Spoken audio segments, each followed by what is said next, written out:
Si Drew Holiday ay na-trade na nga sa Boston Celtics at ito na rin ang pagwawakas ng Damian Lillard trade situation. Alam naman natin kung ano ang mga nakuha nila kapalit ni Lillard. Si Holiday naman ay napunta na ng Boston Celtics bilang kapalit ni Robert Williams, Malcolm Brogdon, 2024 Golden State Warriors first round pick na pagmamay-ari ng Boston at 2029 unprotected first round pick ng Boston Celtics. Atin munang pag-usapan ng Portland Trail Blazers.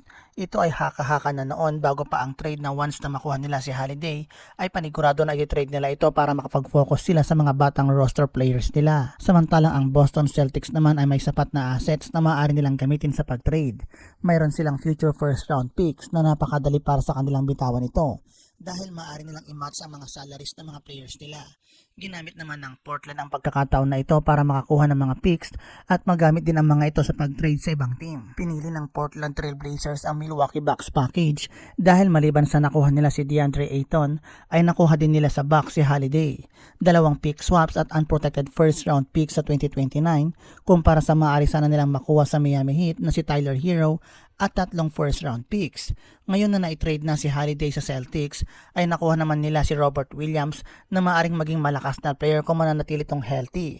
Malcolm Brogdon na inaasahan nilang magagamit sa pag-trade sa ibang team at maaari pa silang makakuha ng mas malaking compensation at 2024 Golden State Warriors first round pick. Ang deal ay nangyari 4 na araw lang pagkatapos ma-trade ni Holiday sa Portland Trail Blazers sa isang 3-team trade kung saan ay napunta naman ang star player ng Blazers na si Damian Lillard sa Milwaukee Bucks. Sa trade na yun ay nakuha ng Blazers si Holiday, DeAndre Ayton, Toumani Camara, ang first round pick ng Bucks sa 2029 at draft swaps ng Bucks sa 2028 at 2030. Sinabi nga na ang trade na ito ay isang substantial haul para sa Blazers dahil sa nangyari na pagpalit nila kina Lillard, Jusuf Nurkic, Nasar Little at Keon Johnson, kapalit nila Ayton, Williams, Brogdon, 3 first round picks at 2 pick swaps. Ito rin ay dramatic move para sa Boston Celtics dahil kinailangan nila magbayad talaga ng malaking halaga para sa isang all-star na papalapit na sa kanyang mid-30s na may player option sa pagtatapos nitong bagong season. Patunay ito ng Boston Celtics ay talagang ginagawa ang lahat para makamit ang championship. Pagkatapos matrade ng Boston Celtics ang long-time franchise cornerstone na si Marcus Smart para kay Kristaps Porzingis, pinili ni President Brad Stevens ang pag-move kay Williams na isang fans favorite na isali sa isang malaking package para ma-secure si Holiday. Pero sa ngayon ang Milwaukee Bucks ang paborito ng karamihan na manalo ng championship lalo na makuha nila sa team si Lillard. Kaya naman kinakailangan ng Boston Celtics na gumawa ng sacrifice para makasabay sa Eastern Conference. Nagbigay din ito ng kasagutan sa Brogdon saga. Dismayado ito dahil sa deal noon na ipupunta siya ng Los Angeles Clippers na mabuti na lang at di natuloy dahil sa Porzingis trade talks noong June. Ayon kay Brogdon na siyang 6th man of the year ng 2023 ay mas gusto nitong magkumpisa muli sa anumang team matapos itong muntikan ng matrade sa Clippers. Fina-finalize din ng Boston Celtics ang isang deal para makuha ang forward center na si Wenyen Gabriel.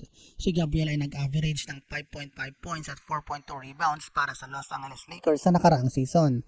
Sa ngayon ay kasalukuyan itong nag-workout para sa Boston Celtics. Si Holiday ay nag-average ng 19.3 points, 7.4 assists noong nakaraang season sa Milwaukee Bucks. Siya ay hindi 3-pointer na player, pero siya ay nag-upgrade bilang facilitator at isang scorer. At ang kanyang opensa ay madaling isabay o ipare sa ibang stars. Hindi ito magkakaproblema at magiging komportable ito na makisama kina Jason Tatum at Jaylen Brown sa opensa. Ang pagkakuha ng Milwaukee Bucks kay Damian Lillard ay nag-establish sa kanilang team para maging paborito sa East. Pero ang pagkakuha naman ng Boston Celtics kay Drew Holiday ay patunay na nakikipagsabayan sila. Maganda ito para sa Boston Celtics dahil si Drew Holiday ang best Lillard stopper sa liga. Siya rin ay may malinaw na motivation na tulungan ang kanyang bagong team na pigilan ang Lillard parade sa NBA. Isa naman itong home run outcome para sa Portland Trail Blazers dahil nagawa nilang i-transform ang Lillard trade sa magagandang collection ng players at draft picks.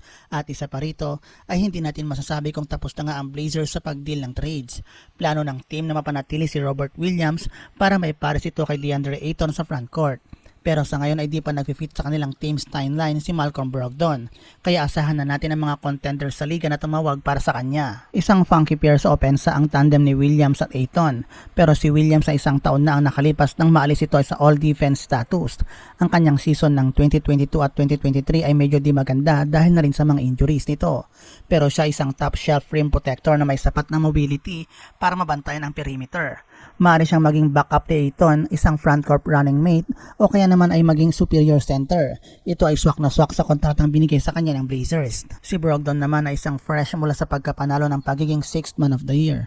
May mga concerns sa kanyang injury, pero siya ay kilala bilang starting level point guard na maaaring magbigay ng tulong sa iba't ibang contender sa liga.